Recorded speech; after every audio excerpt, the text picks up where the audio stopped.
further clouding hopes for a truce. We will have to do what it takes to defend our citizens. Success in the firefight in Northern California. Many homes are now off the endangered list. Those guys are fantastic. The ailing U.S. economy and the disagreements on the best way to fix it. And the controversial methods now being used to teach wolves to stay away from livestock. With time, they recognize that the calf is largely to be avoided. From NBC News World Headquarters in New York, this is NBC Nightly News, reported by John Seigenthaler. Good evening, everyone. Arab militants unleashed a new wave of violence against Israel today. A suicide bomber set off an explosion outside a crowded train station, killing 3 Israelis and wounding 30 others. It was one of 3 separate attacks in Israel and the West Bank that drew a quick response from the Israeli military. NBC's Donna Friesen reports. Tonight, Israel is reeling from yet another suicide bombing. This one has an ominous new twist. The target, a typically busy place, a railway platform in the northern Israeli town of Nahariya. The bomber blew himself up in a crowd of civilians and soldiers. I didn't see the explosion. The explosion was behind me, about 1 or 2 meters behind me. The new twist? Police have tentatively identified the bomber not as a young single male from Palestinian territory, as past attackers have been, but 55 years old, married with children, an Arab with Israeli citizenship, who police say they've been searching for since he disappeared from this village several days ago. Until now, Israeli Arabs, more than 1 million of whom live in Israel, have rarely been implicated in attacks. Earlier this morning, another gruesome scene. A van full of teachers was ambushed in the West Bank. The driver and 1 teacher, both Israeli, were killed. As police investigated those attacks, yet another explosion. A car blew up beside a bus near the city of Netanya. The driver of the car was killed. Police suspect he was on his way into town when the explosives detonated prematurely. By this time, Israel was retaliating. American-made Apache helicopters fired missiles at Palestinian military and police buildings in 4 West Bank towns. There were several injuries, but no deaths. As officials surveyed the damage, a moment of panic. Israeli helicopters were hovering, and a Palestinian official believed to be on Israel's hit list was hustled out of the building. This will not stop the intifada and the resistance. This will escalate the intifada and the resistance against the Israelis. Islamic extremist groups claimed responsibility for today's attacks, but Israel continues to blame Palestinian leader Yasser Arafat. There's a whole structure that carries out these attacks, and the Palestinian Authority is doing nothing to stop it. Late today, Prime Minister Ariel Sharon's cabinet debated its options, including tighter restrictions on Palestinian-occupied territories. After nearly a year of bloodshed, the violence has settled into a relentless routine of attack, retaliation, and revenge. There were plans by the 2 sides to hold talks over a possible truce, but this suicide bombing and the other attacks have cast serious doubts over whether that meeting will take place. Donna Friesen, NBC News, Nahariya, Israel. To the American West now, where the fire season rages on, as do fires in 4 states. 10 large blazes continue in Montana, Idaho, Washington, and California, where one fire has been especially destructive. But as NBC's Chip Reed tells us, firefighters are making progress. Marching to the front lines, firefighters took advantage of light winds today, finally beginning to get a handle on this 7,700-acre blaze. They're building miles of fire breaks, wide enough to keep the fire contained. We're going to put in about 1.5 miles of line down here and follow this dozer break down. Others are mopping up, dousing hot spots, especially tree stumps that can smolder for weeks and could restart the fire later if not extinguished. We're not getting any wind in here, and if we did start to get wind, we'd have to change our tactics in here, I'm sure. 26 homes were destroyed here most Friday morning when rivers of flames surged through mountain canyons. At that time, more than 400 homes were threatened. By Saturday, it was down to 200, now only a handful. It's very scary. You always think These friends were all fortunate. Their homes were spared, and for that, they thanked the firefighters. I think a lot of people is unaware of how much effort these guys put into doing their job. Strictly professionals. I found that my house was still here. That made me pretty happy. Far less fortunate were Sue and Jerry Schlett, who were rescued by firefighters with only seconds to spare. Their home destroyed. And they said, wait, wait, wait. And Jerry says, I can't take another breath. Wait. Out of here. And they drug us out of there as fast as they could. When the door opened, they created a backdraft that came in, and our house exploded behind us. They lost virtually everything they owned. The hardest part, they say, 15 animals, including a horse, 2 cats, and 2 dogs. This fire is now 50% contained, and fire officials say if weather conditions do not worsen, it will be completely contained by midweek. They also say it is unlikely that any more homes will be lost. Chip Reed, NBC News, Yankee Hill, California. It appears tonight that Aaron, the first hurricane of the season, is not going to produce major damage. Tonight, it's blowing past Bermuda into the open sea, close enough to cause rain and some wind, but there's no danger of flooding. Flights to the island were canceled today, but cruise ships like this one left pretty much on schedule. It's due to arrive in Bermuda on Tuesday. Now to the sputtering U.S. economy and the search for ways to give it a jump start. The White House has already signaled its willingness to consider a targeted tax cut. Here's NBC's John Palmer. Though the president still has faith that his tax refund will work, White House officials confirmed today that he is actively considering a cut in the capital gains tax as a way to get more money flowing into the nation's sagging economy. The capital gains proposal, which would reduce the tax on profits from the sale of stocks, bonds, and property, has strong support among Republicans. If you're looking for additional growth in the economy quickly, the capital gains tax rate cut would clearly do that. Reducing capital gains doesn't even cost the government money. I think you'll have such increased economic activity. It will generate positive economic revenues. It's a good thing for the economy. It gets the investors working in the American economy, gets capital moving again.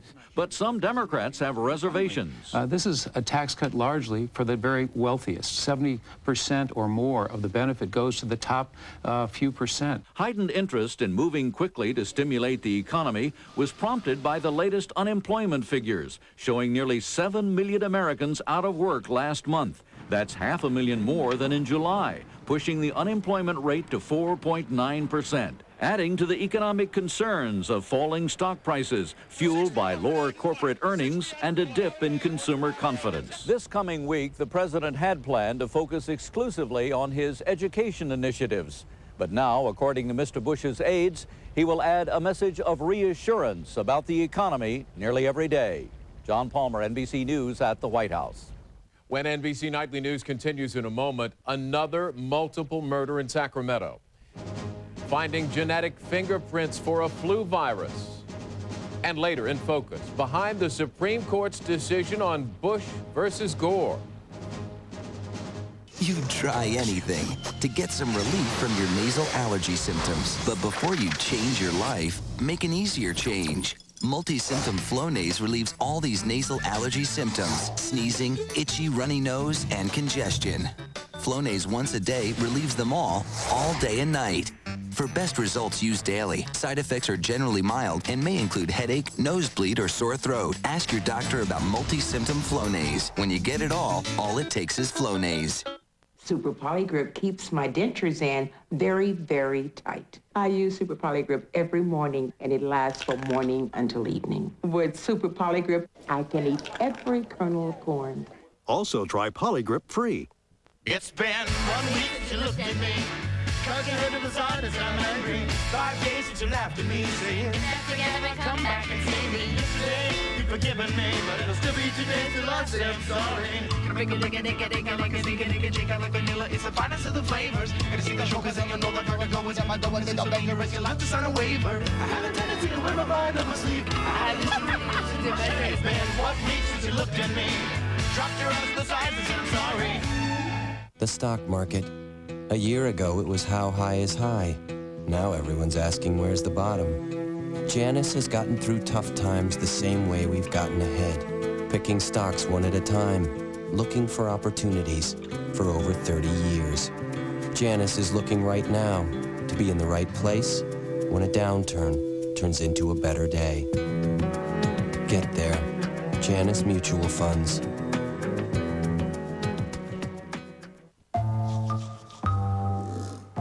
Robert? Robert!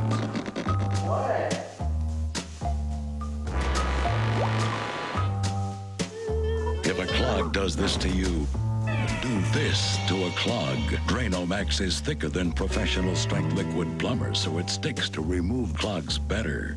So you don't get bent out of shape. Relax. You've got Drano-Max. S.C. Johnson. This week on Today, what you can do right now, inside and out, to make the most of what you've got. Living better, living longer. A special series only on Today.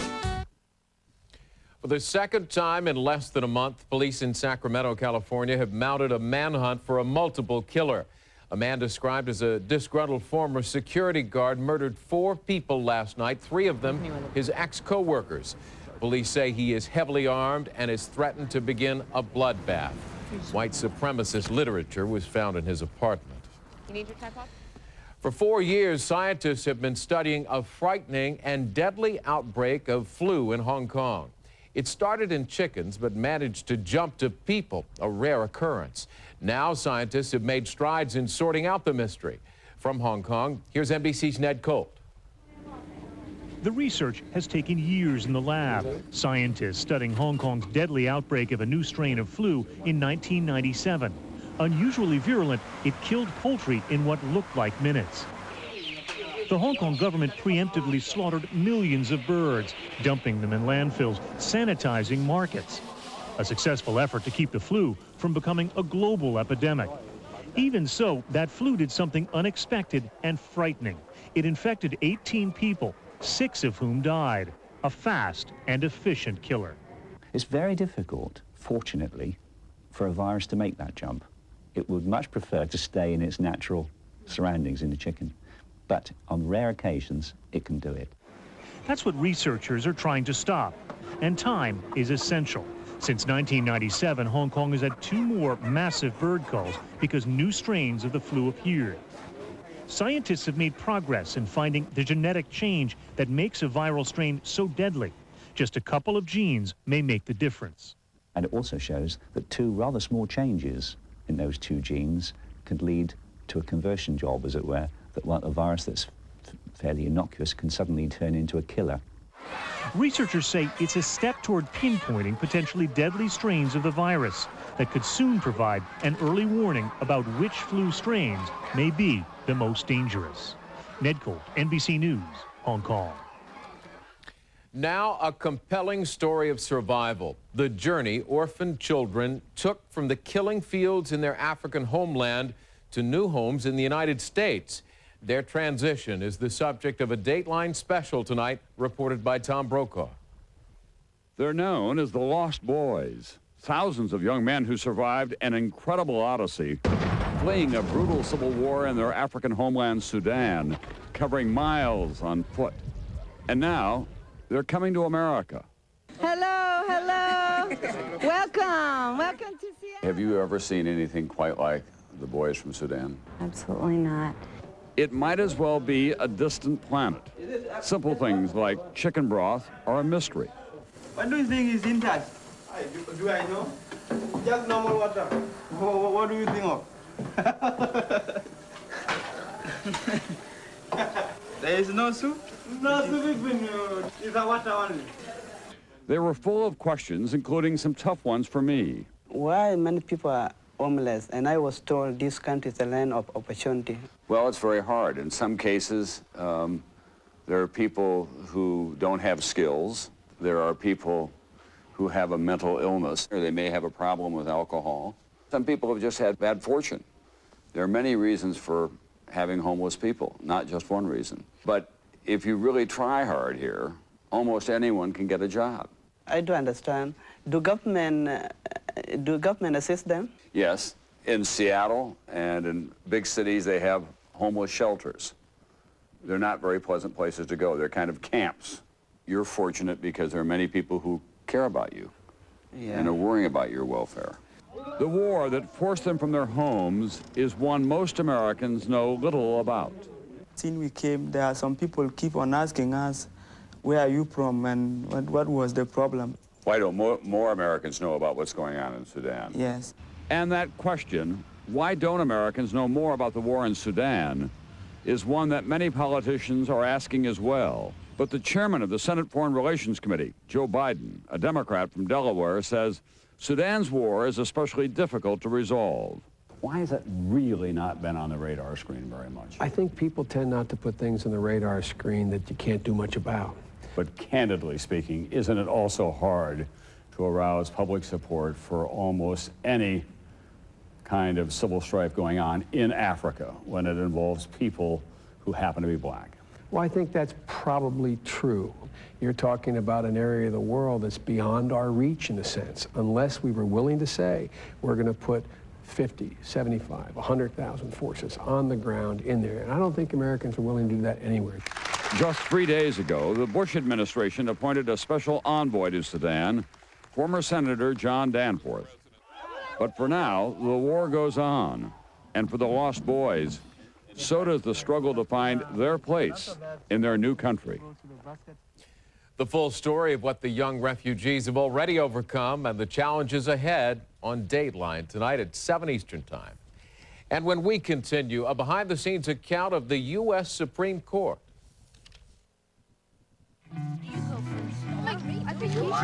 Being first is never easy. Will I make it? Will I be laughed at? Will it be worth it?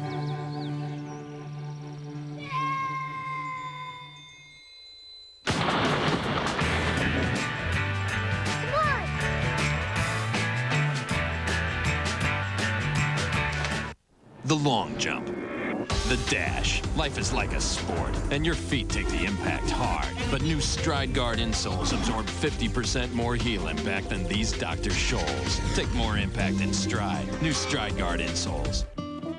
What's as gentle as Senecot natural vegetable laxatives? Senecot tablets contain 100% natural senna.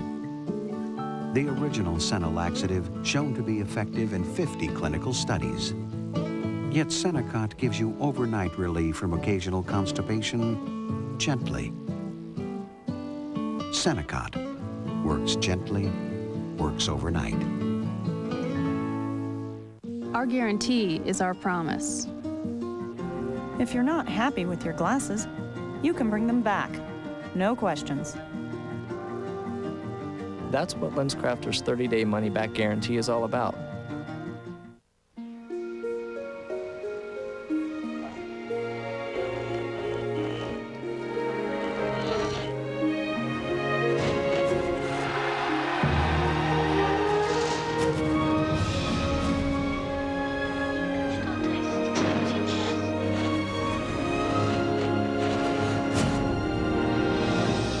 The reinvented Camry.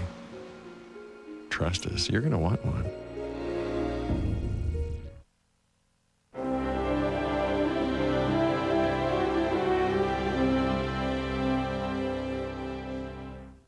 Monday, Alzheimer's. What if there was a way to detect the disease years before symptoms appear? Would you take the test? Don't miss NBC Nightly News Monday.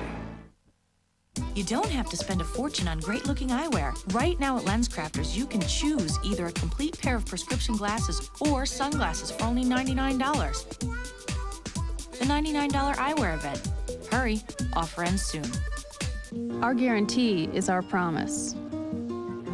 If you're not happy with your glasses, you can bring them back. No questions. That's what LensCrafters' 30-day money-back guarantee is all about. The race is on. Join the fight against breast cancer.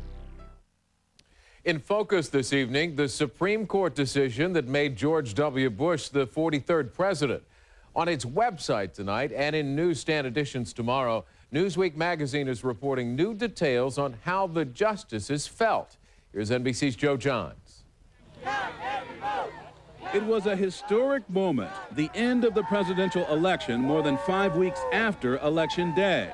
Supreme Court deliberations are secret, and the justices generally keep their private thoughts to themselves. Now from Newsweek, a revealing glimpse of the court in the days after the ruling in Bush versus Gore.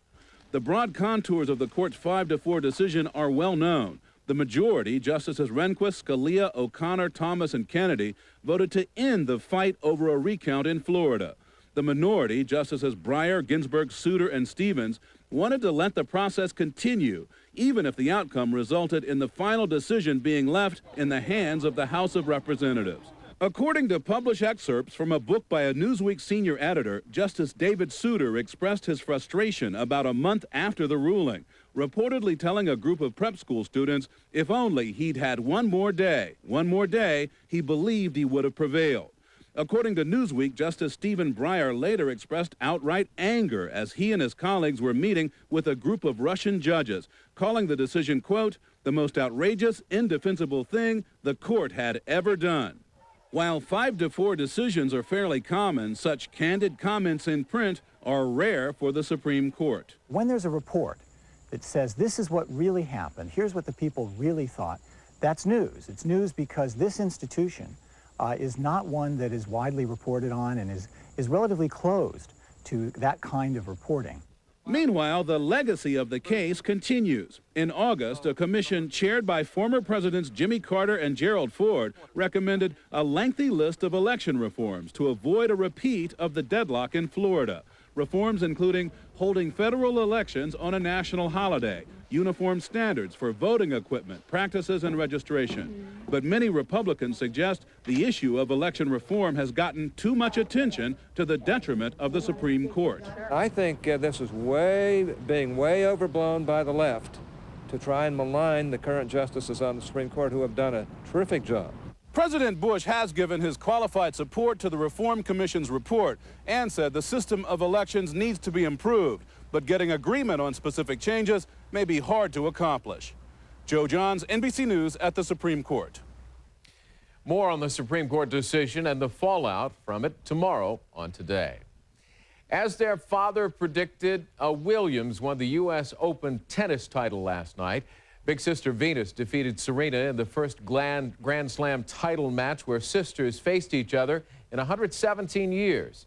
Here's what they had to say afterwards in their own words. We both worked a long 15 years for this, and sisters are rivals. And this is a lot of people in families fight. And I guess our fighting is done on the court only because we never fight. Serena and I, we both know when we come out there that it's going to be two competitors competing against each other. And that's just the way it is. I always want Serena to win. And so it's kind of strange because I'm the big sister. I take care of Serena. I make sure she has everything, even if I don't have anything. And well, for the younger sisters, we always look up to the big sister, and we always want to win because they're always older and ahead of us and always do. If I was playing a different opponent, I'd probably be a lot more joyful. But I'm happy to have won the U.S. Open again. It's nothing like winning a Grand Slam. Venus and Serena Williams, siblings and rivals in their own words. When NBC Nightly News continues in a moment, the uneasy coexistence of ranchers and wolves. What if you cause a serious accident? How much coverage should you have? Do you want lower premiums or a smaller deductible? What about rental car reimbursement? Some people say they can put a policy together in 15 minutes. I've never thought doing it fast was as important as getting it right. You're in good hands with Allstate. Mine. Ouch! Pain again? I thought your dentist said brush with Sensodyne every day. I stopped when the pain stopped. Keep using it. It keeps working. Sensodyne every day. Now try Sensodyne Tartar Control Plus Whitening every day. In the old days, athlete's foot meant using Lotrimin AF or Tinactin for 4 whole weeks. Who does that? Today, they're out. Because Lamisil AT changed everything. Lamisil AT kills the fungus with just 1 week's use. Do you really have 4 weeks to use those other guys? When your feet itch and burn, using Lamisil AT 1 week keeps you athlete's foot free for 3 months. Those old-timers, they don't promise that. It's in a league all its own. Lamisil AT, the best way to cure athlete's foot. Morning, guys. Hi. Hey, morning. Like to see how your cereals stack up the total? Sure, To get the iron in 1 bowl of total, you'll have to eat 2 bowls of cornflakes. For folic acid, try 4 bowls. That's a really big spoon. Want zinc? 10 bowls for you. What's so funny? Nothing. Nice bowls. Total has 100% of 11 vitamins and minerals in just 1 bowl. We'll take the total. Sure. And give Junior the check. What? Total Raisin Bran, Total Cornflakes. 1 bowl, 100%. It's been 1 week since you looked at me. 'Cause you heard the sign that I'm angry. 5 days since you laughed at me, saying, "Let's together, come back and see me." Yesterday, you've forgiven me, but it'll still be today till I say I'm sorry. Like vanilla, it's the finest of the flavors. Gonna see the showcase and you know the vertigo is at my door and they don't bang your wrist. You'll have to sign a waiver. I have a tendency to wear my mind on my sleeve. I had this It's been 1 week since you looked at me. Dropped your eyes to the sides and said I'm sorry. NBC Tonight, young men, orphans of war. For years, they wandered the desert struggling to survive. Now, they've been offered a chance at a new life in America. But can these strangers in a strange land make it on their own? Tom Brokaw with the remarkable journey of The Lost Boys. Tonight, 7/6 Central on NBC. Inside the real West Wing, NBC 1 week from Wednesday. A changing of the guard at GE, CNBC's parent company. An exclusive interview with CEO Jeffrey Immelt, Monday on CNBC Business Center at 6 p.m. Eastern. Finally, teaching wolves out west to live by man's rules, a program to keep wolves away from livestock using non-lethal force. NBC's Jim Avila reports. The great American bad guy in folklore and reality, the steely-eyed gray wolf. Now, one of the West's great comeback stories. Once wiped out by the guns of sheep herders, cattlemen, and the U.S. government. Today, successfully reintroduced to the West. Nearly 600 wolves again roam Idaho, Montana, and Wyoming. It's less and less an issue about whether the wolves can survive and more an issue about how we will let them survive, where we will let them survive. Paradise Valley, Montana, bordering Yellowstone National Park, but home to cattle ranchers and sheep grazers. Ground zero in the next phase of wolf recovery, finding a way for the wild animals, ranchers, and livestock to live side by side. Without a doubt, there's room for wolves and livestock in the western U.S. Ed Banks, wolf recovery coordinator for U.S. Fish and Wildlife. His job, keep the thriving wolf population away from nervous ranchers. Setting up alarms that warn landowners a wolf is close by, while waking up the night with frightening sounds. Also in his arsenal, noise-making bullets and beanbags designed to stun, not kill delinquent wolves. It would knock them down and they would think that was a bad experience, I don't want to do that again. Despite all that, some wolves learn to love the taste of sheep and cattle and can't be scared away. Last year in Paradise Valley, one wolf pack repeatedly attacked livestock. Of those 12 wolves, 7 had to be killed as incorrigible. These are the others, involuntary pioneers in a bold experiment, penned on media mogul Ted Turner's ranch, learning by electric shock not to eat beef. It's not a meltdown shock. If you were to hold the collar, you could hang on to it. Here's how it works. The wolf's head is here. The wolves are collared, and a calf, wrapped in a special blanket, wired to produce a 4-foot-wide electromagnetic field, is put in the pen with them. If the wolves get too close, the collar shocks them. With time, they recognize that the calf is largely to be avoided. An experiment in progress. 3 wolves from that killer pack released back into the wild in December. 1 recaptured and put to death for killing livestock again. But 2 appear to have remembered their lessons, avoiding the death sentence, alive to write the next chapter in the great American survival story of the Western wolf. Jim Avila, NBC News, Chicago. And that's NBC Nightly News for this Sunday. Don't forget Dateline later tonight with Tom Brokaw's special report on the Lost Boys of Sudan. I'm John Seigenthaler in New York. I'll see you next weekend, if not before.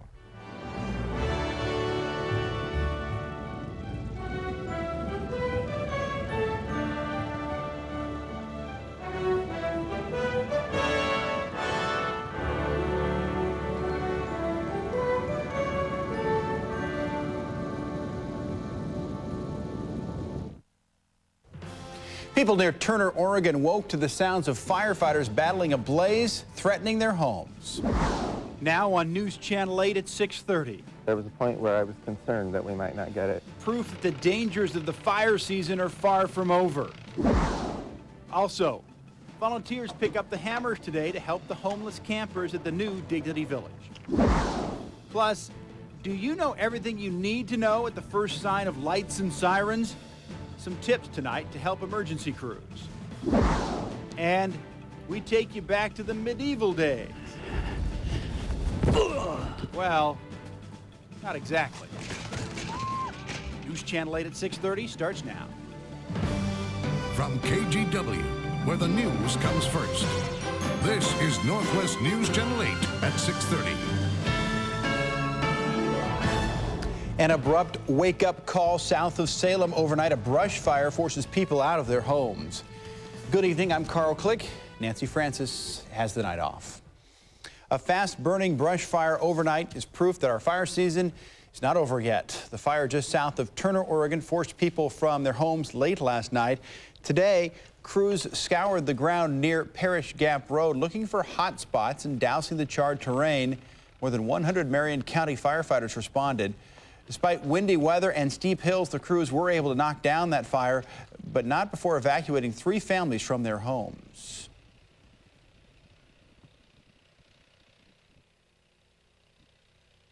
Well, I thought we would lose our house because that was the reality. It was coming down toward our house. A very aggressive attack.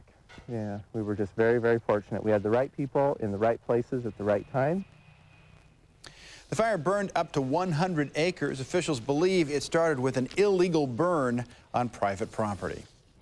2 boys, 10 and 11, are accused of setting a fire at a Woodburn apartment